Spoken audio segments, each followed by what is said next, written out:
साम्राज्य, सामान्यांचा असामान्य आवाज। सोन्याचा भाव 99,000च्या घरात असताना बँकॉकमधून आणलेले तब्बल 7.5 किलो वजनाचे सोने मुंबई विमानतळावरून अंमलबजावणी व सक्तवसुली संचालनालयाने DRIने जप्त केले आहे। यात प्रवाशाने घातलेल्या बुटात 14 सोन्याचे बार सापडले।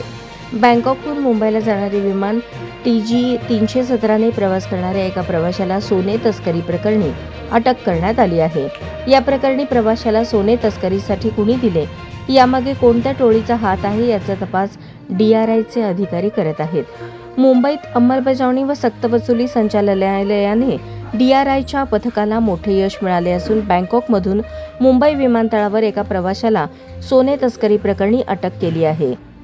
त्याच्याकडून अंगझडतीत प्रवाशाने घातलेल्या बुटात 14 सोन्याचे बार सापडले असून त्याचे एकूण वजन 6,735.42 ग्रॅम एवढे होते। या सोन्याची साधारण किंमत 6.30 कोटी रुपये एवढी आहे।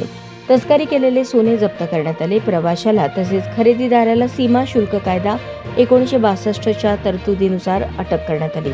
या प्रकरणी हे सोने तस्करीसाठी कोणी दिले, यामागे कोणत्या टोळीचा हात आहे याचा तपास DRIचे अधिकारी करत आहेत। या घटनेमुळे मुंबई विमानतळावरून सोने तस्करीसाठी होणारे प्रयत्न पुन्हा एकदा उघड झाले आहेत।